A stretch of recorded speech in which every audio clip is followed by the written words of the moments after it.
And we're now live. Hey everybody, this is Samrat Kishore. I welcome you all once again to the Baseline Show. This is a very special show. We are in the first office hours of 2023, and this is exciting for all of us. We just had before this Baseline Show, we actually had our first TSC meeting of 2023 as well. So yeah, we just hit the ground running, and yeah, for today we are hosting office hours because we also want to give everybody's updates of what what everybody is working on, what different TSC working groups are working on, and also hear from the community members what they're working on, and if they have any questions on baselining. So let's get started. I think welcome you all once again who are in the live studio. So I'll start with Keith. We have Andreas, we have Yoav, we have Mark Adel, Mark Remza, Sonal, and Charles Todd. We also have Ignacio. He's joining, I think, after ages. So yeah, welcome back, Ignacio. We don't Thank you see you very on much. YouTube. We don't see you on YouTube, but I want to let everybody know that he's there. So for today, let's keep the agenda open. There's a new directive that we spoke about few weeks back when we were discussing the TSC and the various working streams that we will be taking up. So one new thing which came out was the blog. So maybe we could kick today's show off with talking about the various blog posts. The first one was that was very well received, and we also saw a lot of commentary about it. We saw feedback on that. The new one is getting minted as we talk, and we will see it in the third week of January.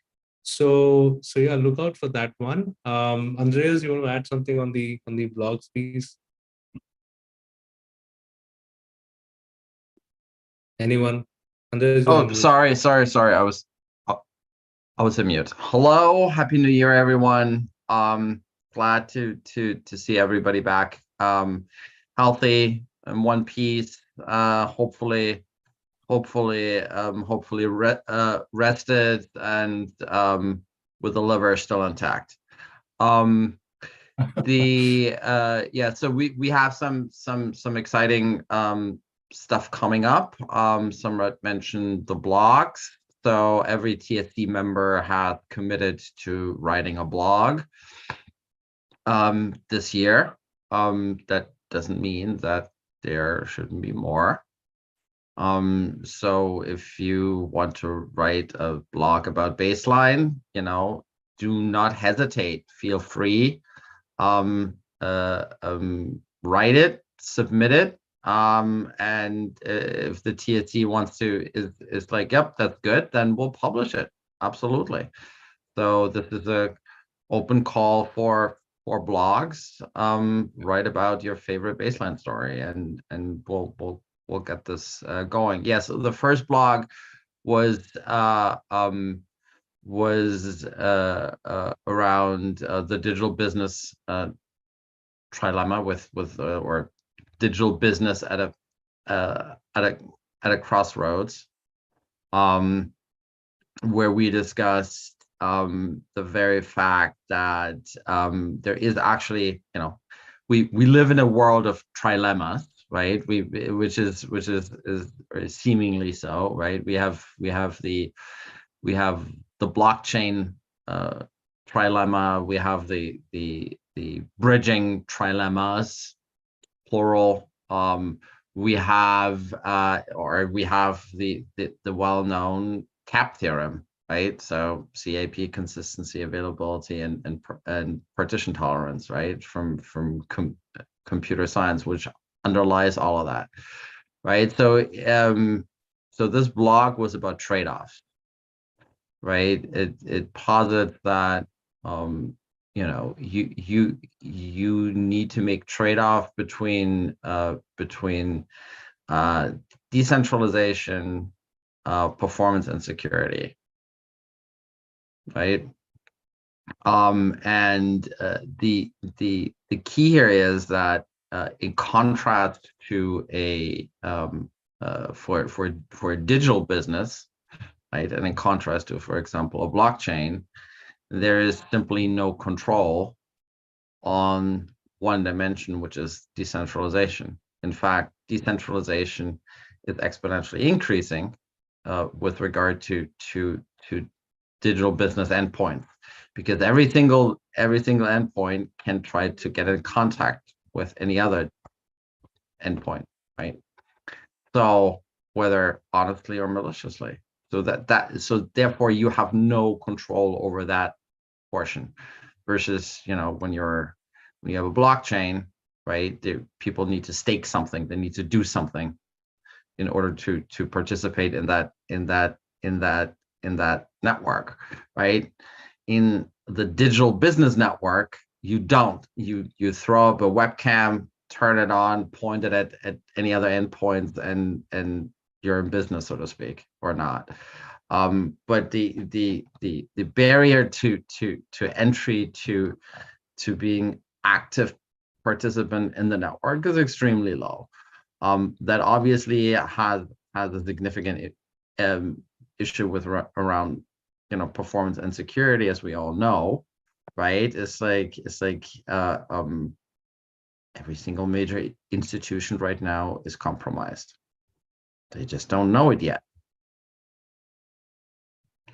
right? Because it takes between 3 and 6 months even to figure out that you have been compromised. So so the idea here is to say, well, you know, if you need to, for businesses to do business digitally, they need to create subnets,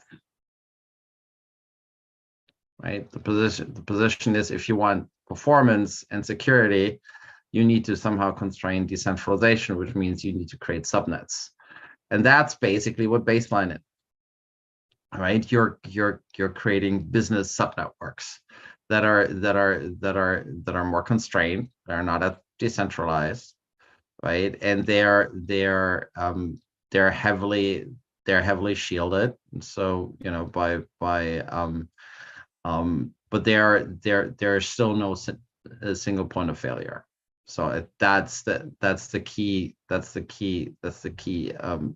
insight, that by using blockchains, inheriting security properties, having the right level of decentralization / federation, you can still find the right trade-off for your use case using the baseline pattern. I think that's the bottom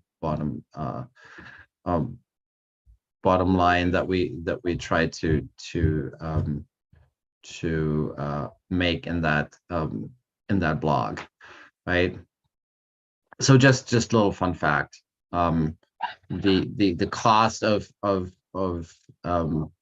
cyber security and breaches is going to reach over 10 trillion in the next 3 years, and that's like 20% of global GDP.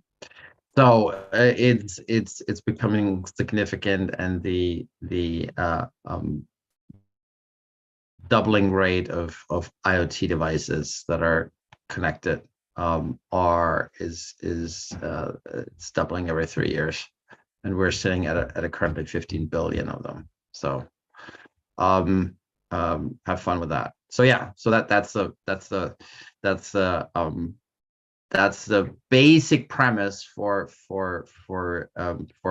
baselining, because regulatory constraints are converging, right? So if you want to do business with a federal government, in fact, any system that touches a government system, eventually you will have to implement the zero trust framework, which is still not 100% well defined, but it's going towards the fact that every single business interaction must be assumed to be non-trusted, right? So you need to, so rather than saying, oh, you know, I know Samrat, we can do business together, it's like, no. It's like you need to go and say, Samrat, prove to me that you're Samrat. Well, I'm sitting right across from you. No, can't believe that. I can't trust my eyes, can't trust that right? Because I need to, whatever you're giving me, I have to pass to someone else who's going to ask me the same question. And if I can't prove to that individual that whatever you gave me came from was properly authenticated, authorized, and verified, right? So it's and correct, right? So it's, you not only need to be authenticated and authorized, and the information has been verified, it also has to be provably correct, right? So those are four key elements for a digital business transaction, right? And you have to do that for every single transaction. At the same time, you have GDPR and CCPA and everything coming in, and no one wants to share data, because they either get sued if they share, or they're fearing that they're it's going to get leaked and business secrets are being revealed. So the challenge is how you can do authentication, authorization, verification, provable, correct, and not share anything, right? So that's not, now you have really five requirements, 5 fingers, that you need to fulfill, that are standing in stark contrast. So that's again where we're saying, hey, this is where the baselining approach, the baseline pattern comes in. It's the only way to be able to resolve that conundrum. So not only the digital business trilemma, but also the tension between regulatory requirements.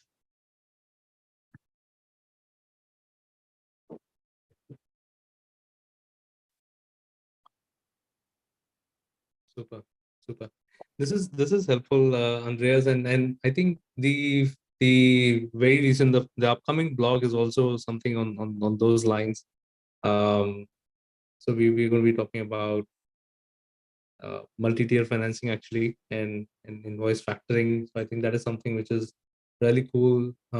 Most of the businesses that I know of use it, and still, if you read the reports from UN or various trade organizations, they always say that there is still a lack of proper financing for SMEs. So that is one area which needs a lot of work, both from financier side as well as tech provider side. So that inclusion of small businesses into that whole game is minuscule. I think that's the important element. Samrat, you hit the nail on the head, and so did you, Andreas. This is a problem for everybody, right? 2/3 of every company shares data knowingly with external parties. And if more than 80% of their information that's being shared is confidential, they fall into 2 categories. Either they're violating the regulatory compliance and the importance of that information today, presently, and maybe they don't know that they're doing it, or the alternative is they're in a disadvantage from a competitive standpoint, because those that can collaborate more effectively will definitely outperform those who do not.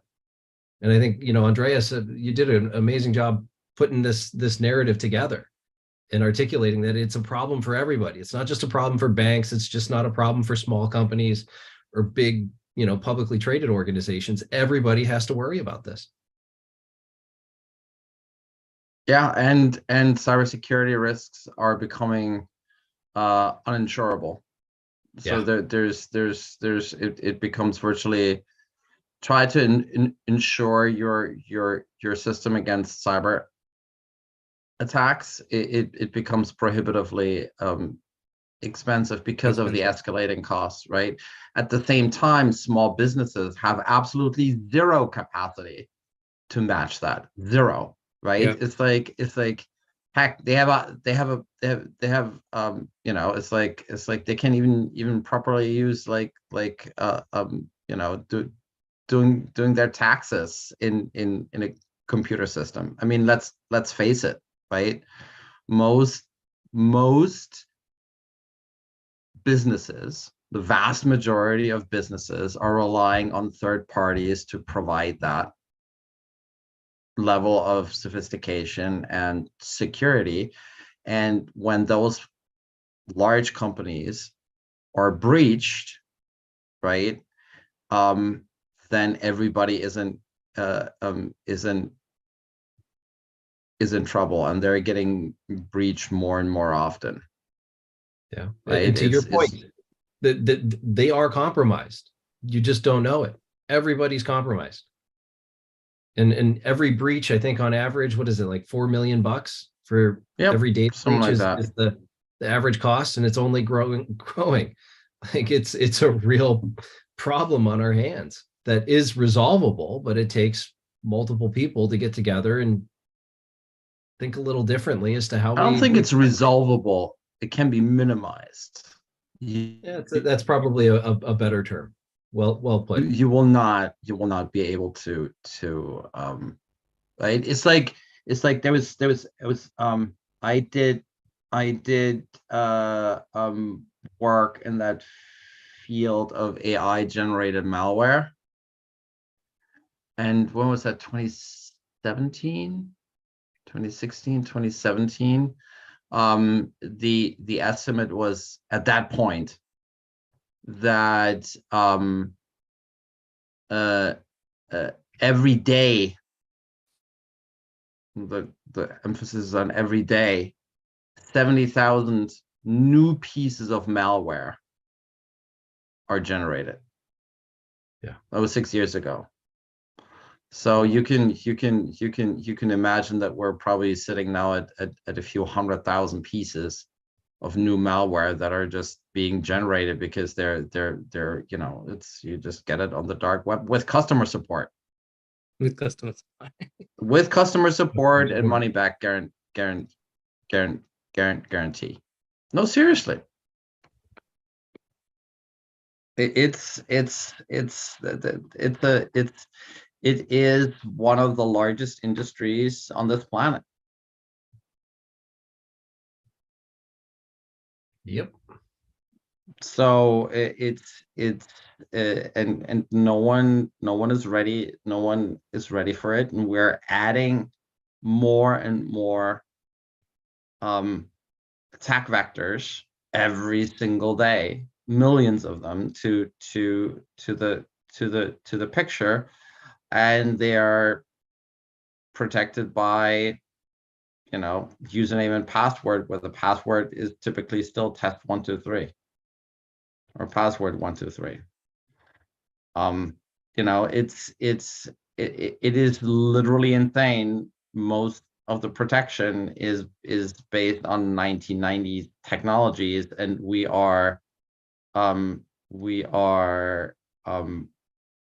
working against organizations that are using sophisticated AI to generate new variants of viruses intentionally and just throwing it out into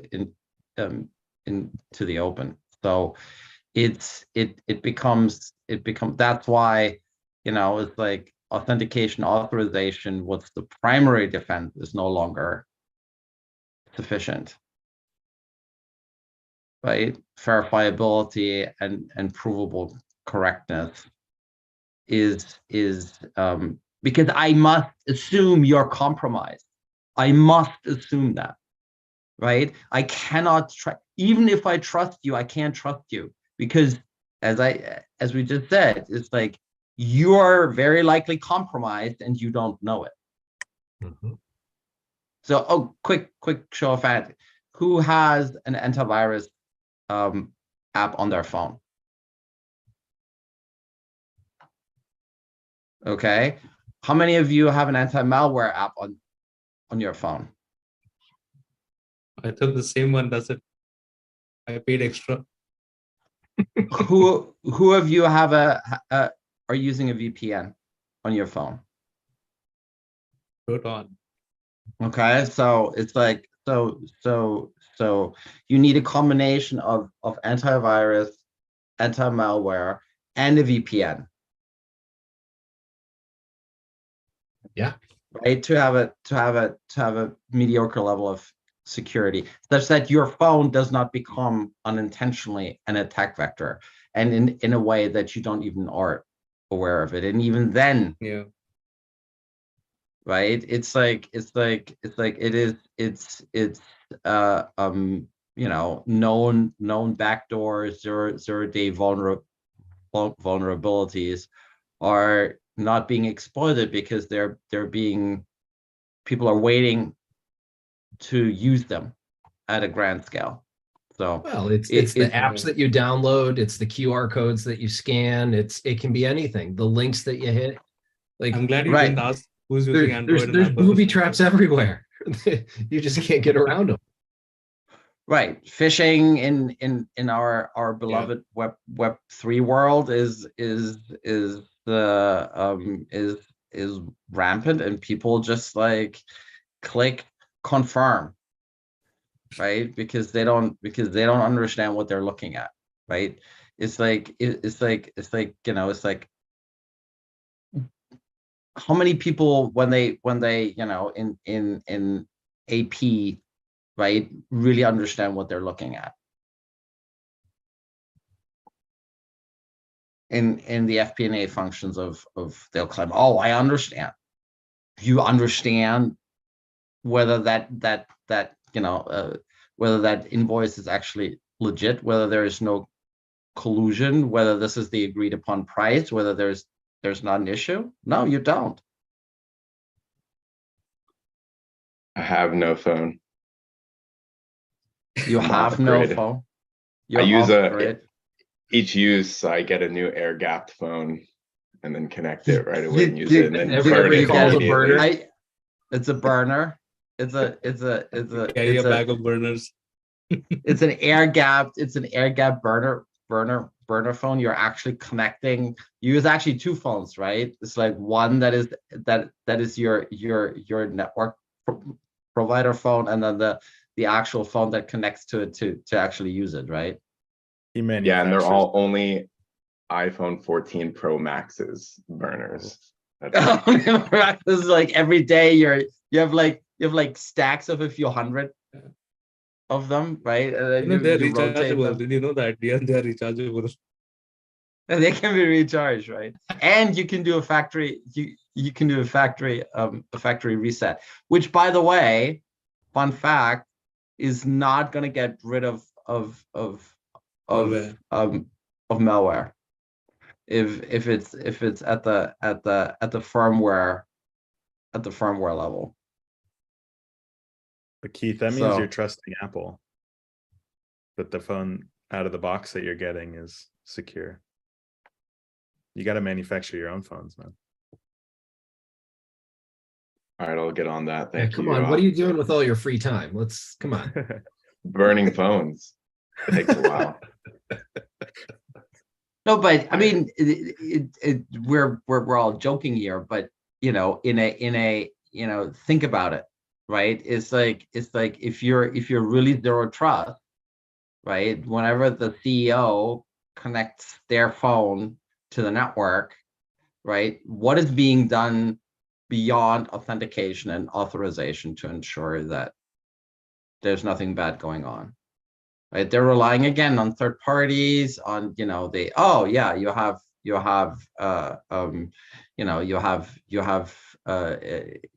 again, you know, I guarantee you most of them won't have, you know, antivirus, anti-malware. You know, they're probably using a VPN, you know, but they're you know, two-factor authentication is probably because the CEO is not sophisticated enough. They're still doing it by SMS, right? So these are all things that are you know, really problematic, because they're easy, you know, everything is easily compromised, right? And you know, state actors are actively, and, you know, organized crime working for state actors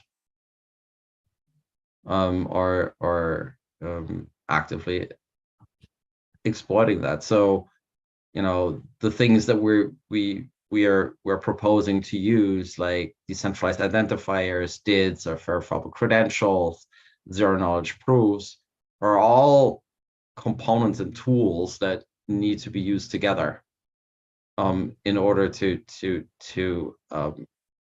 establish that, right? And then, you know, ask how many organizations are regularly rotating all their keys, right?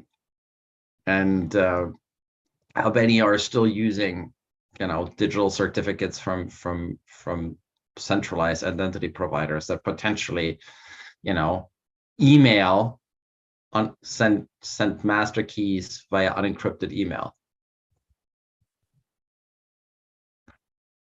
So again, the reliance on third parties to do your work is highly problematic, and they will charge, these companies, as they provide more and more capabilities, will charge higher and higher premiums for that work. So I think that is really your companies will be relinquishing more and more control to those third parties that don't necessarily have that company's best interest in mind. And if they choose to cut you off, what then? I was just nodding in agreement, and also I think I've seen at some places in the past where, you know, there was this whole wave of digitization following banks and banks following digitization. So at that time there was tons of this data, such data, which was available at an absolutely unsuspected party, right? I mean, this is where competitors would go and fetch data from, and nobody would even know. So yeah, I think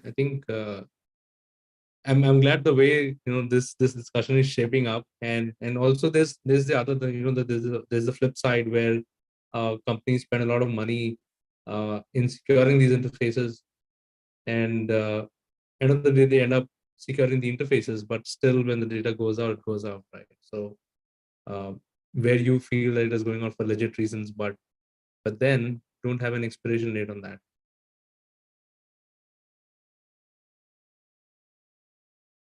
So I think what we should do is we should do a follow on this discussion as well. So if at all we could find anybody who can talk about zero trust, you know, who's probably out there in the market selling some products to people. It can be from OT space, it can be from cloud space as well. Because I've seen the use of OT of zero trust cybersecurity in the OT space as well. So yeah, I think we should all look for it. Yeah, there's let me see. I can probably so one of the interesting things that is lacking in the zero trust space is because zero trust is just a word, or two words actually. It's an overused two words. It's an overused two words for sure. But there is no there are no existing standards around it. Well, I'll take that back. So the Metro Ethernet Forum just published a first zero trust standard for the telecom space.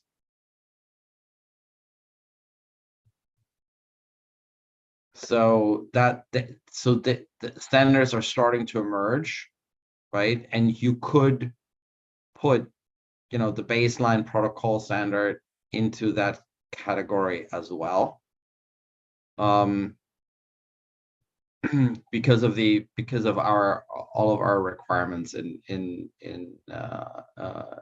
section 3 of the standard. So it's something that we probably should see if we can bring it, if we can I could see if the primary author, I could bring in the primary authors from MEF to speak here about MEF 118 and what that means. So yeah, let me do that and see if we can get something going going here. Awesome. We could also talk about our Interop Fest, something that we're planning sometime this year. Yes, because you're right, because yes, Interop Fest, great point. So why Interop Fest, right? So because the standard is only as good as its interoperability, right? The other thing is because what we just talked about, right? It's like there is not going to be one baseline implementation to rule them all, right? Which means you'll have multiple ones that need to have workflows across multiple counterparties that are operating their own baseline applications, as everybody operates their own applications right now, right? And baseline protocol implementation is still that's what it is. It is an application. It's not a network. It's right. So so we will need to do. We'll need to figure out how we can demonstrate interoperability in a way that is actually zero trust and compliant with the requirements of the standard. But doing that that's going to be key. Otherwise, we will not be able to. I think it's going to be key for traction, because companies don't like vendor lock-in, right? So being able to say, hey, yeah, we can do that. That's going to be really interesting, and we want to do that with a lot of with real world companies and real world systems of record. So which we're thinking about initial use case. Which one was that? Keith, do you remember what we discussed initially? Can you say that again? The use case for Interop,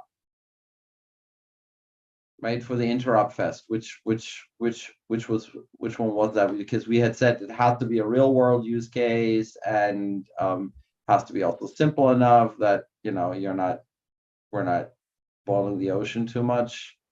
Is this the currency exchange idea that Ryan presented? Yes. Thank you. Joff, can you since you reminded us so nicely, can you talk a little bit about that? I sure can try. I know Ryan published maybe a blip or a grant request in regards to it that will give a better, more detailed depiction. But I think the idea was that many companies, are dealing in different currencies that are being exchanged at rates that they want to keep private, so that they not disclose those, but don't really have a good way currently of being able to do that while still providing the real-time transactions necessary. Yeah, I think that the key problem here is that your spot rate for USD yen is not necessarily my spot rate. Right, because it's like even if we say, hey, midnight on it's like every day midnight we take the spot rate, but spot rate where, right? Is it, you know, and which midnight, right? So is it, you know, is it the spot rate in Hong Kong or Tokyo or Shanghai or London? You know, it's like which spot rate, or you know, or Chicago, or which spot rate is it, right? From which exchange, and how do you reconcile differences, right? I think that's what I recall is the real issue. So if memory serves right, is basically we need to sort of like come to an agreement on spot rates across, not only within a BPI, but basically creating a price oracle, right? Have multiple BPIs collaborate to create a you know, federated, or you know, price oracle based on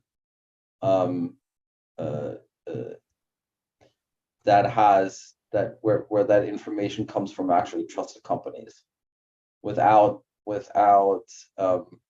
necessarily revealing what they're actually using in a particular invoice, but allowing others to utilize those you know, verified price feeds, you know, or averages.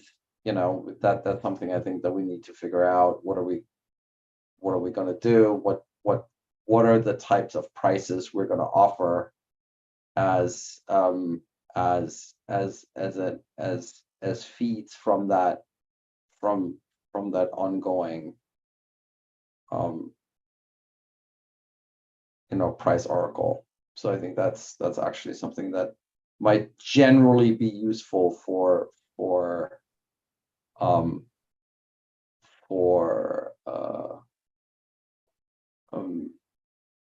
you know, businesses globally.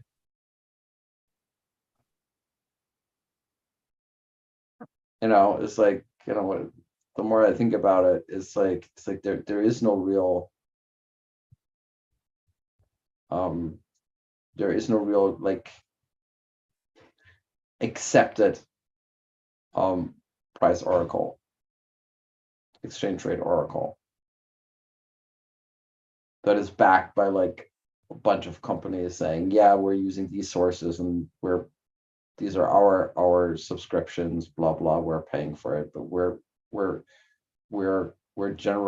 agreeing, yes, we're all agreed that this is the right price at that point in time.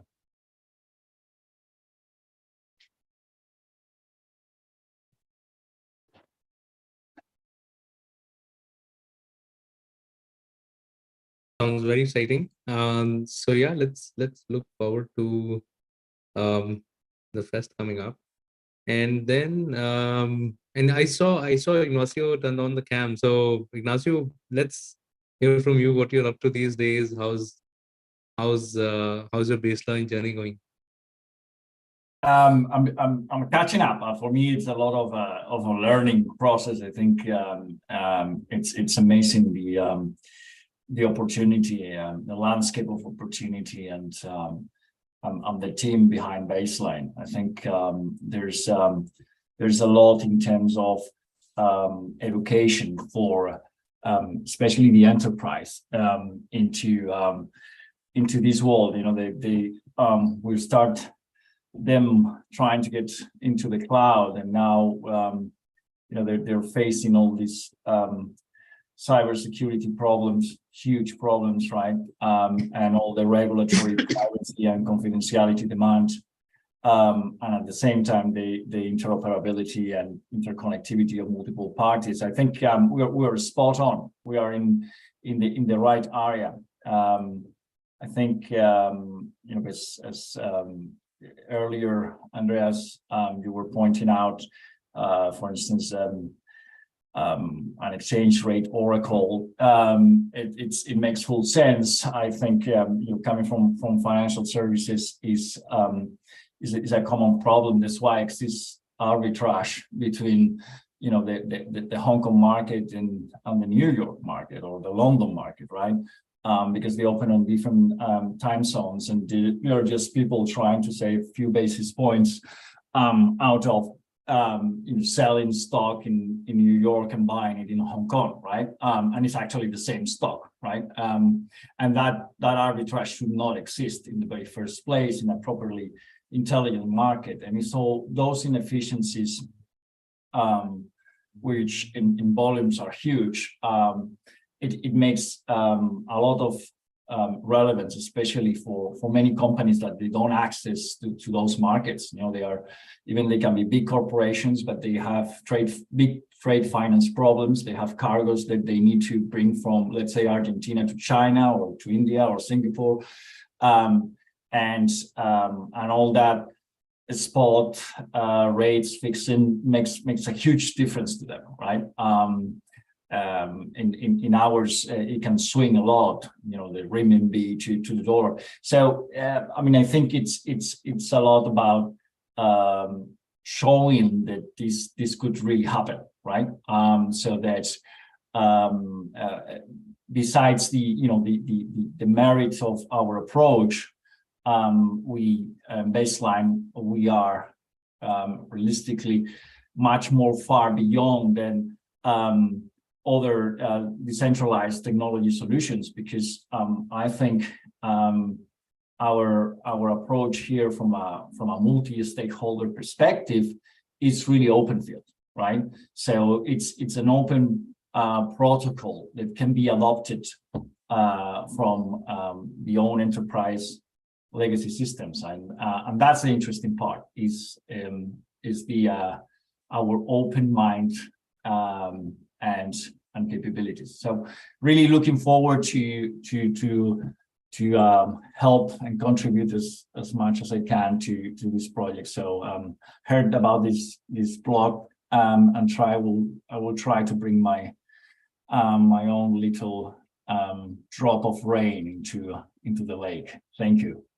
Thanks, Ignacio. And you do bring in a very unique skill set to the group. So yeah, welcome.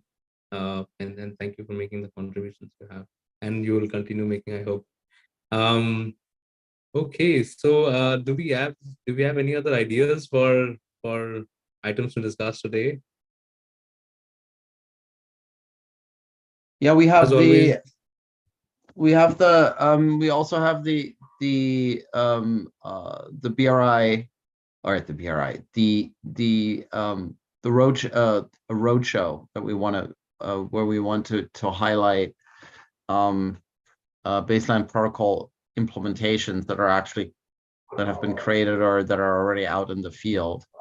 And in order to educate a wider audience, not only a wider audience but an audience of executives. And I think that will be really important. I think being able to showcase something like that, a real world use case that is immediately usable by a lot of companies, rather than having to work with their partners a lot or others in order to get everybody on the same page, is I think that is going to be really important to showcase.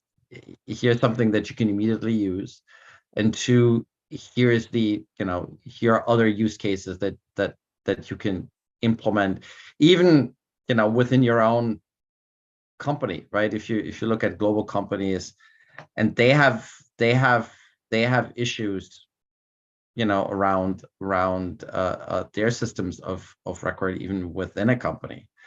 So it's like how are you evaluating when you need to do the 10K and the 10Q again? What are your currency conversion rates that you're using at what point in time to value your assets? It's like how are you are you keeping different GLs in sync, between different legal entities in the same company, right? I mean, or my favorite one is when sales sell something that is actually not an inventory, right? Because it has been, because that inventory has already been committed by another sales guy, right? It's like and not like at the same minute, no, like days ago. Okay, I was just gonna say that pilot transaction, but okay, right? days ago. So it's like days ago, or even I remember in the telecom world, right? It's like you're promising capacity that you might not have available at that at all, because that happens all the time, right? Because the capacity planning is not not because of outages, is because you're over committing. You're over committing capacity to your customers, because you don't have a common view on the actual inventory, because systems that people are looking at are not in sync.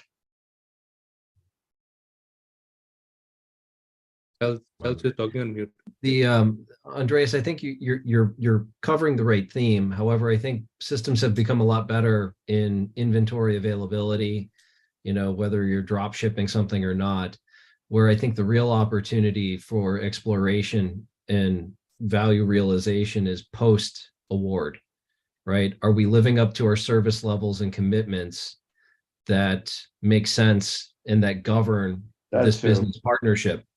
Those are the ones that are absolutely impossible to manage. And there's always information asymmetry, right? Like, you're not answering the phone within 4 hours when I need support and resolving my tickets, as what my data might show, but your data shows otherwise, right? So that's usually where a lot of friction comes into business relationships due to information asymmetry. I think we should definitely explore a blog article on this realm, and happy to take point in coordinating that. But like, I think it's the post-award, post-effect compliance that is difficult for two parties to be on the same page. Yeah. So baseline is the reconciliation killer, Yeah. So there is actually there's actually in the telco space, there's actually there's actually a standard around trouble ticketing, and there's the Metro Ethernet Forum actually has an ongoing initiative. They have a showcase where companies show how they're, for example, dealing with SLA assurance, right? So how do you resolve and surface any differences between what you brought up, except that in this case we're talking about digital supply chains that are being orchestrated in real time, right? Where you're saying the circuit was available, no, it was not. Wait, what? So it's like, or it was down and it came back up at that point. No, it actually came back up earlier, right? So that sort of like also just accounting, SLA accounting for like credits and penalties is very important. But for digital supply chains, you actually have an inventory problem. Because telco specifically with Lex, right? Like, how do I get in touch with the local operator to know what we need to do and what could possibly be done to put in an OC12, right?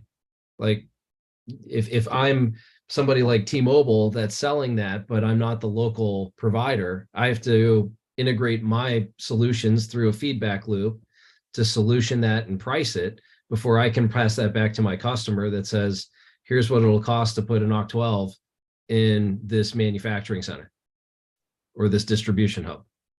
Yeah, and you're buying that, the local provider is buying that wholesale, that service wholesale from someone like AT&T or Verizon or Deutsche Telekom, right? Mhm. Right, they're not actually providing it themselves, because they're really basically just the last mile. Yep.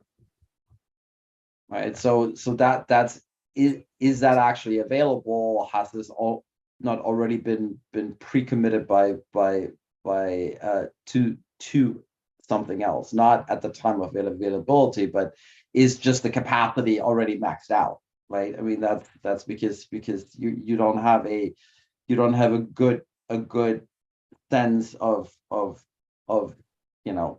settlement of commitments, right? That's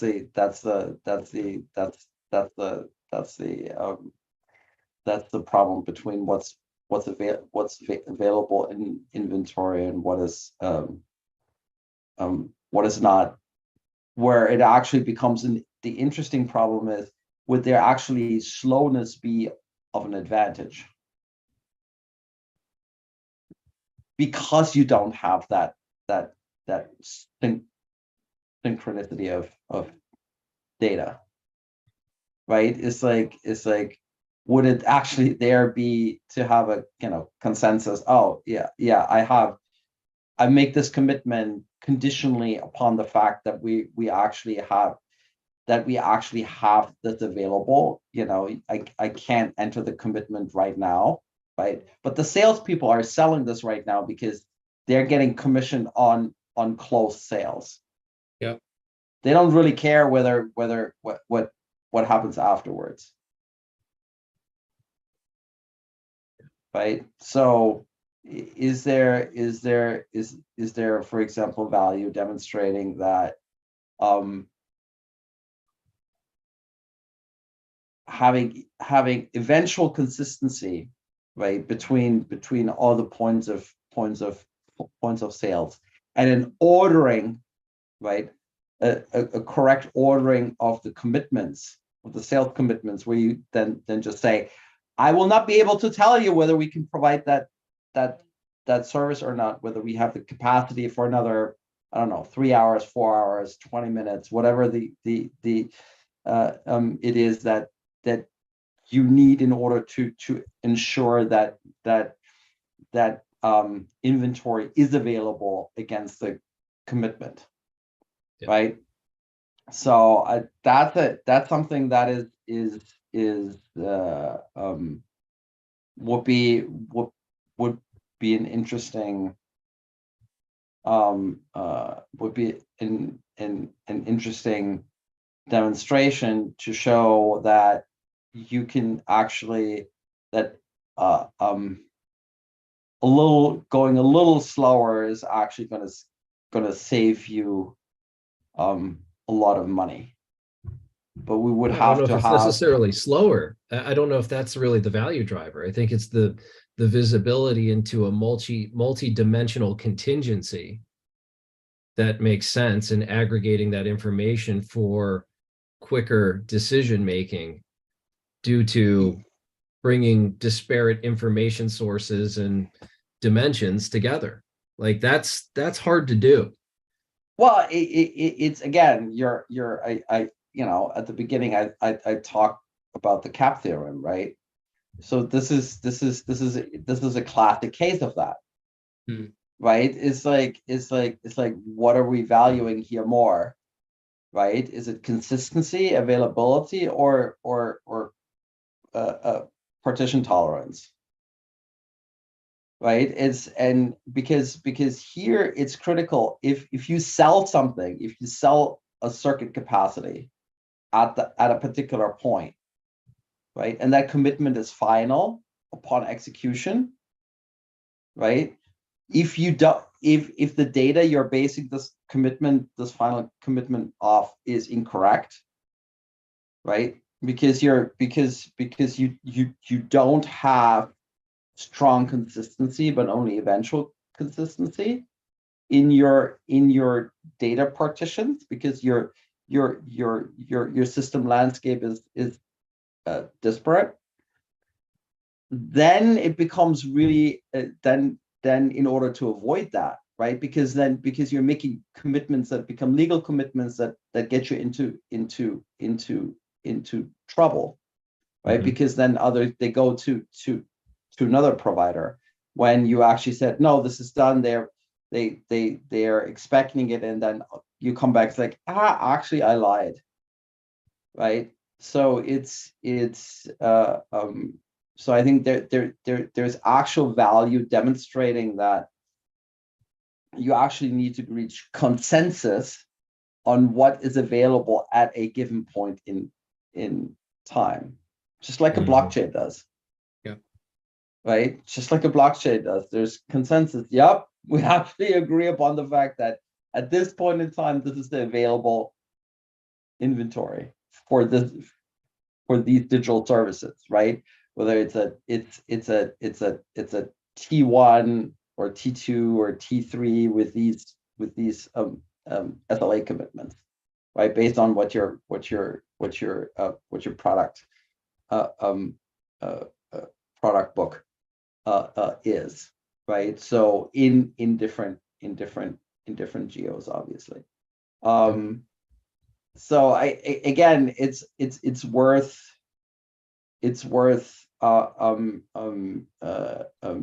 thinking about whether that might be actually something interesting to demonstrate.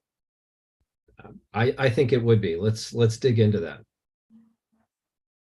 Yeah, I can ping, it's like MEF is so Metro Ethernet Forum is actually there is interest around precisely this problem of inventory management for digital, what they call data on demand services. So let me see if there might be an opportunity to collaborate there. Yeah, Okay. I think it's an interesting one as well, because from a financial perspective, inventory is key. And when you add the complexity of, as you said, what's inventory, what is not in inventory, what has been pledged as collateral, what has not been pledged as collateral, then you add another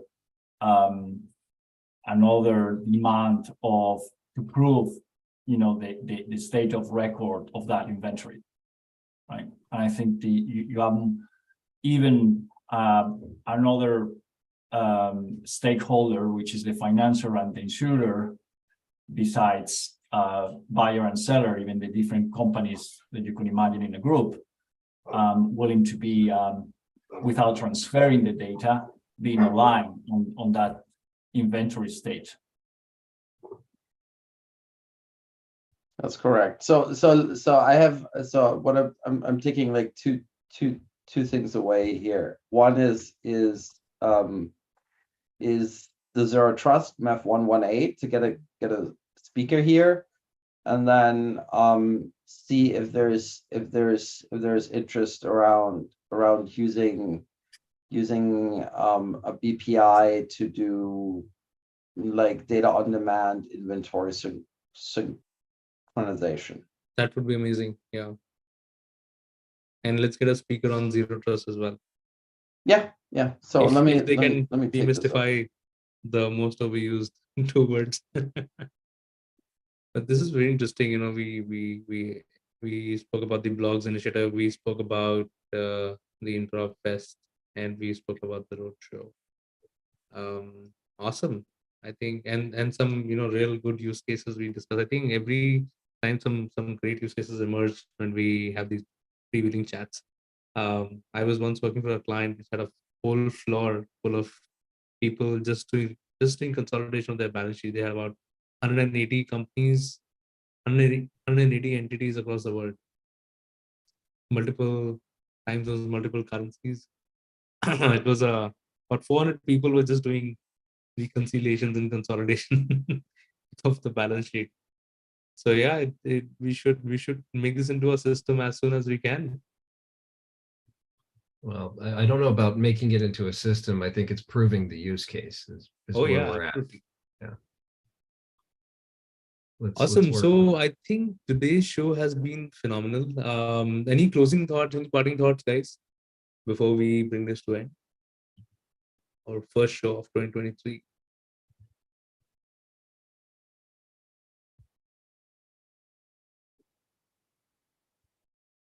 I think we're good. Okay, I guess not.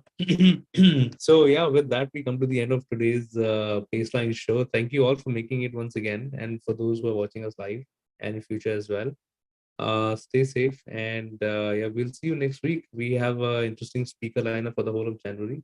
So watch out for the updates very, very soon. Thank you.